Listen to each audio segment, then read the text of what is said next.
Join us today as we investigate the December 27, 1896 Cahaba River Train Wreck that killed over 20 people. See never-before-seen accident pictures and discover the actual location of the accident and find out the real reason. Well, what would you say if I told you that this train robbery was not a train robbery at all? So basically it was a cover-up. Big time.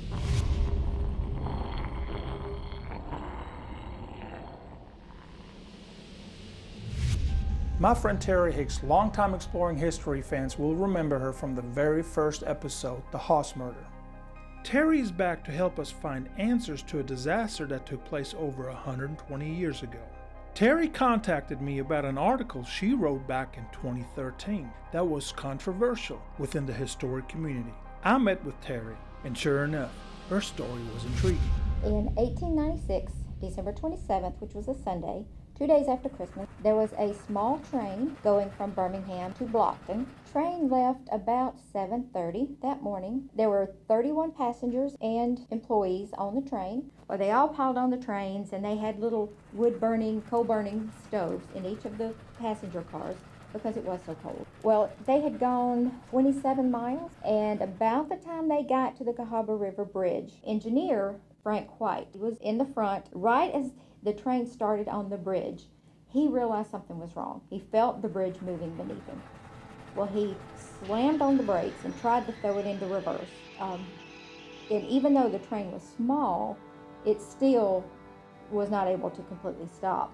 The bridge collapsed underneath the train. They fell 110 feet down to the river. There were two survivors who managed to limp away from the accident. One was a passenger by the name of E. Eccles, who ran about 4 miles to the telegraph station in Hargrove, Alabama to get help. Researching old maps, I was able to locate only one map from 1924 that showed the town of Hargrove, Alabama, close to West Blockton and the Cahaba River. When he stopped there, luckily the sound had preceded him, so they had already had some people headed that way to try to help. And all of the people that were rushing to try to help got there. All they could see was this mangled metal and wood just mess there. There were a few survivors, but not many. And those coal-burning stoves that had been so warm in those passenger cars set fire to the passenger cars because they were all wooden. By the time it was all said and done, 22 had died. Mr. Hanbury, that was so excited to take his family with him, got wedged between two seats and was stuck and had to watch his wife and his 2 children burn to death. Once word of the accident reached Birmingham and Blockton, relief trains were immediately dispatched with supplies and miners to start the rescue efforts. It was several hours later that the L&N Railroad sent a relief train. Well, the engineer of this particular train, which was loaded with supplies and more people, he was told, watch for a flagman that will flag you down when you've reached this spot. Well, he's racing, obviously, as quickly as he can to get there, and there's no flagman. He rounds a corner, and this is another train, and sees the first relief train sitting there. Oh boy. He tries to stop and is not able to, and he crashes into the back of the other relief train. But luckily, they were able to stop both trains about 50 feet from the edge, which is not far, if you think about it. Yep. But in this crash, 2 people were critically injured, and 1 died on the way to the hospital. The big question now was, what happened?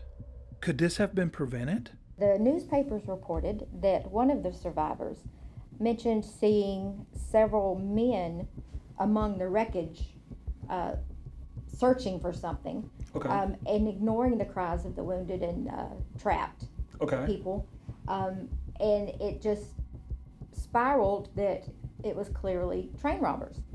Because keep in mind, all during the end of the 19th century, you hear Jesse James, Butch Cassidy, you hear all of these people that were train robbers, real train robbers, were in the papers. Everybody knew of these people. So it was very plausible that it was train robbers. Over the years, there has been speculation on where the original site was of the accident.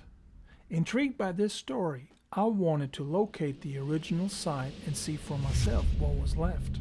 I met with hobby researcher Mike Moser, and not only did he share his extensive research with me, but he was confident that he knew where the location was and had an interesting fact about the train that crashed that day. Yeah, so I was looking into some details. Everyone knows it was a train that crashed, but period articles, or newspaper articles, say that it had been displayed at an 1895 expo in Atlanta. I thought I'd see if I can track that down. So Sure. doing some research with that as a clue, I found an L&N 10-wheeler built by the Rogers Company that had been displayed in Atlanta at the expo in 1895.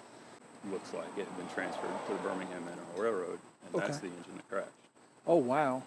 So the million-dollar question is, you know where the location is? I do. So that means boots on the ground. We are about 47 miles south of Birmingham, Alabama, and heading to the location given to us by Mike. Be prepared if you plan on going to the location. It is difficult getting there and easy to get lost.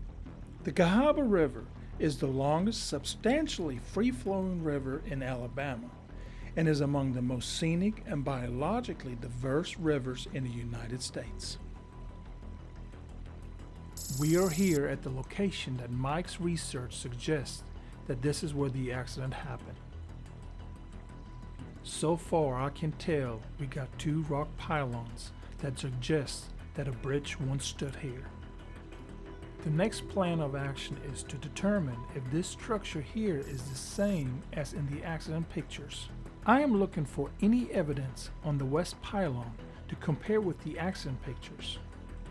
I noticed in the surrounding area of the west pylon more evidence of a collapsed bridge, which suggests that this could be the right location where the accident happened. But my results at this point are inconclusive. My attention now shifted to the east pylon, and again attempting to compare it with the accident pictures, and I was able to observe several similarities between the accident pictures and the east pylon. After comparing the pylons with the photos of the accident, the evidence around it, and overlaying old maps with the L&N railroad tracks and the location of the town of Hardgrove, I am convinced that this is the location where the accident happened. The only mystery that remains is the addition to the pylons. This section here is missing in the original accident pictures. Through the research, we were unable to find any records when and why this addition was added. It's hard to believe that this beautiful area was the scene for one of the deadliest train wrecks in Alabama. The location is very remote, and even in today's standard, hard to get to. And it does not make sense that someone would go through all this to commit a robbery. Let's get back and meet with Terry.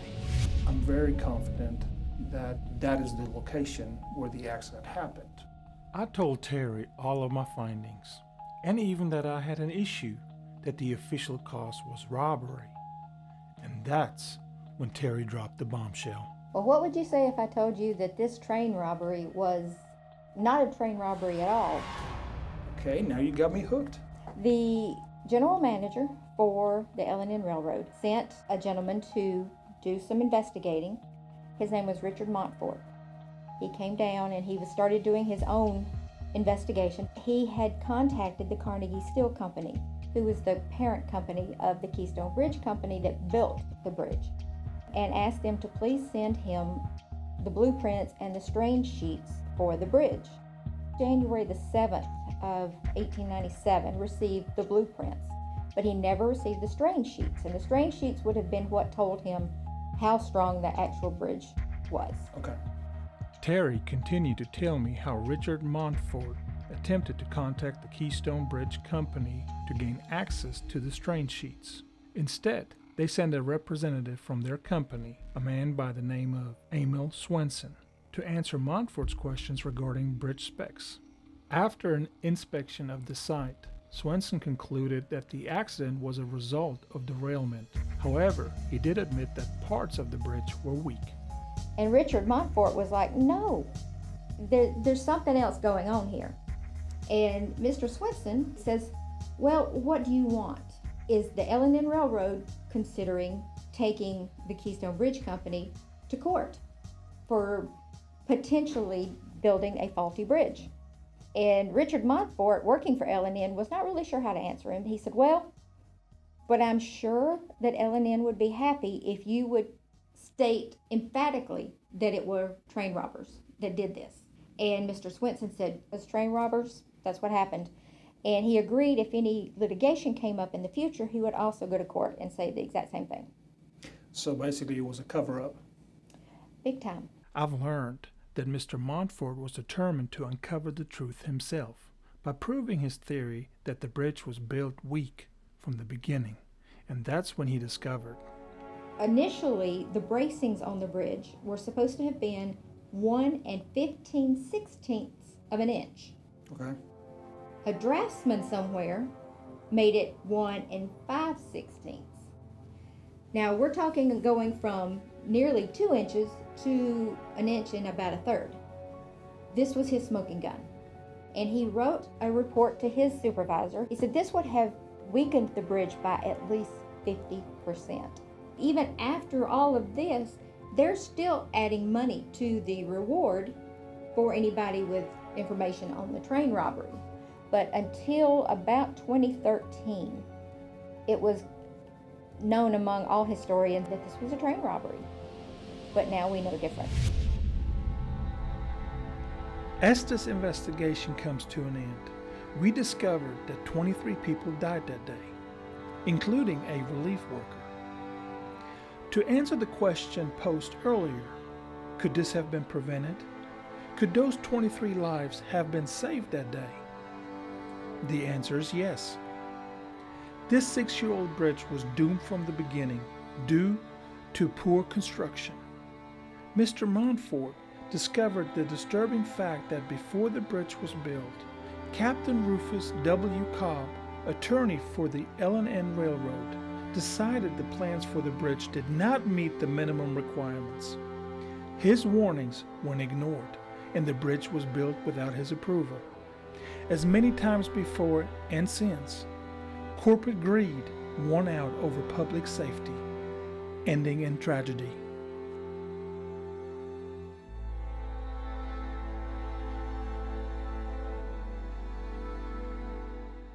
If you want to learn more about forgotten history, you can do so by clicking or tapping the screen, or check our playlist on different exploring history topics. I can't wait to see you again when we explore history.